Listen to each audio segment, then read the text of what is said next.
आपके channel Anil classes में आप लोग का स्वागत है।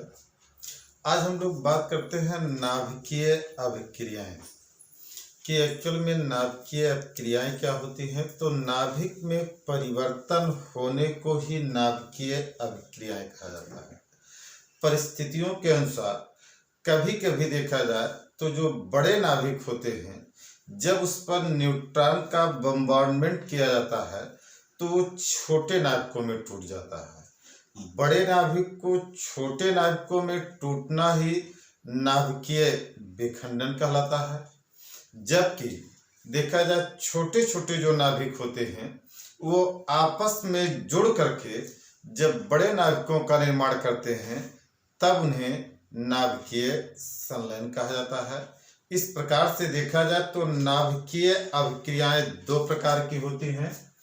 एक नाभिकीय अभिक्रिया को कहा जाता है नाभिकीय विखंडन, और नाभिकीय विखंडन को बोला जाएगा इंग्लिश में नाभिकीय विखंडन।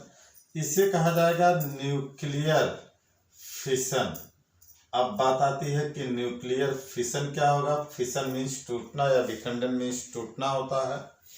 इसमें एक भारी परमाणु नाभिक लिया जाता है।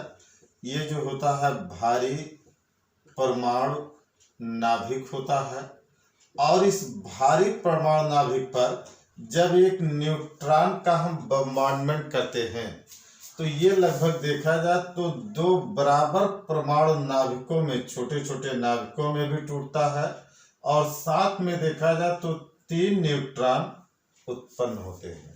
इस क्रिया को हम लोग बोलते हैं नाभिकीय विखंडन। क्या कहा गया?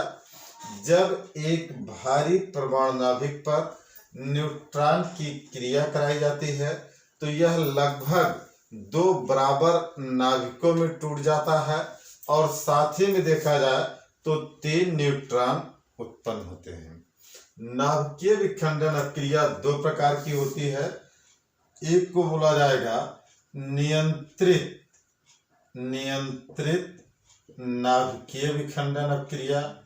नाभिकीय विखंडन अभिक्रिया कहते हैं। इसे बोला जाएगा control nuclear fission. Control nuclear fission कहा जाता है। और दूसरा जो होता है उसे कहते हैं अनियंत्रित नाभिकीय विखंडन अभिक्रिया। इसे कहा जाता है अनकंट्रोल्ड न्यूक्लियर फिशन कहते हैं। इसे अनकंट्रोल्ड न्यूक्लियर फिशन कहा जाता है। तो 2 प्रकार के नाभिकीय अभिक्रिया होती हैं। एक जो होता है नियंत्रित नाभिकीय विखंडन अभिक्रिया, और दूसरी जो होती है अनियंत्रित नाभिकीय विखंडन अभिक्रिया कहलाती है। अगर हम बात करते हैं नियंत्रित नाभिकीय विखंडन अभिक्रिया की, तो इसमें बताया जाता है कि जब एक परमाणु नाभिक को हम न्यूट्रॉन की सहायता से तोड़ते हैं तो ये लगभग 2 छोटे नाभिकों में और 3 न्यूट्रॉन मुक्त करता है। फिर इसमें से देखा जाए तो एक न्यूट्रॉन इस नाभिक को फिर तोड़ देगा तो फिर ये 2 छोटे नाभिकों में, इसी प्रकार से एक न्यूट्रॉन फिर इस पर अटैक करेगा तो ये 2 छोटे नाभिक में, उसके बावजूद भी एक न्यूट्रॉन बच जाता है। यहाँ पर भी जब ये टूटा होगा तब फिर 3 न्यूट्रॉन उत्पन्न हुए होंगे, और इसके साथ ये भी जब 2 पार्ट में टूटा होगा तो 3 न्यूट्रॉन उत्पन्न हुए होंगे। लेकिन अगर ये नियंत्रित नाभिकीय विखंडन अभिक्रिया होता है तो इसको जब हम चाहें तब रोक सकते हैं। रोकने के लिए हम क्या करते हैं कि इस नाभिक को तोड़ने के लिए न्यूट्रॉन ही जिम्मेदार होता है, और जब हमें इसको रोकनी होती है तो इसी न्यूट्रॉन को कैप्चर करके अभिक्रिया को नियंत्रित कर लिया जाता है। इसलिए इसे हम कहते हैं नियंत्रित नाभिकीय विखंडन अभिक्रिया कहा जाता है। इसमें देखा जाए जैसे कोई बड़ा बिल्डिंग होता है, कोई बड़ा चट्टान है, उसमें अगर हमें कुछ पार्ट ही तोड़ने होते हैं तो उसको नियंत्रित नाभिकीय विखंडन अभिक्रिया के दौरान तोड़ा जाता है। और जरूरत भर टूटने के बाद न्यूट्रॉन को अवशोषित करके अपक्रिया को देखा जाए तो कंट्रोल कर लिया जाता है।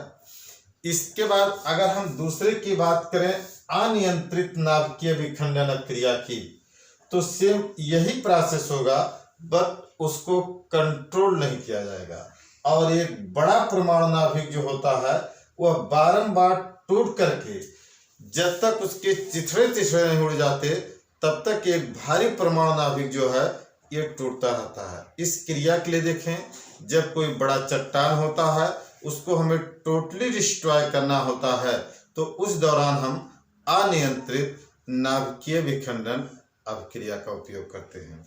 नाभिकीय विखंडन अपक्रिया के लिए देखा जाए तो केवल न्यूट्रॉन जिम्मेदार होता है, जो उस नाभिकीय अपक्रिया को तोड़ने के लिए जिम्मेदार होता है। अगर हमें इसमें न्यूट्रॉन को एब्जॉर्ब करना हो तो इसमें कैडमियम की छड़ें डाल दी जाती हैं या नाभिकीय भट्ठी का उपयोग करके न्यूट्रॉन को अवशोषित करके अपक्रिया को नियंत्रित कर लिया जाता है। तो इसे हम बोलते हैं नियंत्रित या अनियंत्रित नाभिकीय विखंडन अपक्रिया।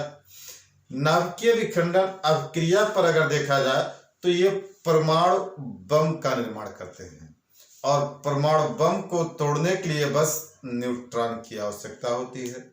दूसरा हमारा जाता है नाभिकीय संलयन अपक्रिया। अगर नाभिकीय संलयन अपक्रिया की बात करूं तो उसे इंग्लिश में कहा जाएगा न्यूक्लियर फ्यूजन रिएक्शन बोला जाता है। नाभिकीय संलयन अपक्रिया, नाभिकीय संलयन अपक्रिया, इसे हम बोलते हैं नाभिकीय संलयन अपक्रिया को बोला जाता है न्यूक्लियर फ्यूजन रिएक्शंस कहते हैं। इसमें बताया जाता है कि दो छोटे छोटे नाभिक जब उच्च ताप और दाब पर, यहाँ क्या होता है उच्च ताप और दाब, जब इन्हें उच्च ताप और दाब पर आपस में रिएक्ट कराया जाता है तो यह एक देखा जाए भारी परमाणु नाभिक का निर्माण करते हैं और साथ में देखा जाए ये ऊर्जा उत्पन्न करते हैं। तो इस क्रिया को कहा जाता है नाभिकीय संलयन अपक्रिया। नाभिकीय संलयन अपक्रिया पर देखा जाए तो हाइड्रोजन बम का निर्माण करते हैं। हाइड्रोजन बम से अधिक ऊर्जा निकलती है तुलना में देखा जाए नाभिकीय विखंडन से। इसलिए जब भी कभी हमें हाइड्रोजन बम को दगाना होता है तो इसके लिए हमें उच्च ताप की आवश्यकता होती है और उस उच्च ताप को प्राप्त करने के लिए हम लोग हमेशा एक उसके साथ में परमाणु बम रख देते हैं। परमाणु बम को सरलता से न्यूट्रॉन से दगा करके ऊर्जा प्राप्त करके हाइड्रोजन बम को दगा लिया जाता है। लेकिन हाइड्रोजन बम का जो परीक्षण होता है ये काफ़ी खतरनाक है। अभी देखा जाए तो इसके 18-20 साल पहले जो हाइड्रोजन बम का परीक्षण नागासाकी और हिरोशिमा में किया गया था, वहाँ देखा जाए काफ़ी दिनों तक लोग उसके रेडिएशन से लूले, लंगड़े, अंधे और बहरे पैदा हो रहे थे। इसलिए इस प्रकार के परीक्षण को जनरली करने के लिए सरकारी अनुमति नहीं देती हैं, क्योंकि इससे रेडिएशंस फैलने के ज़्यादा चांसेस होते हैं। लेकिन आवश्यकता पड़ने पर अगर देखा जाए तो इस प्रकार के बम का हम लोग उपयोग करते हैं। और इस प्रकार के वीडियो को देखने के लिए आप वीडियो को लाइक और सब्सक्राइब करें। धन्यवाद।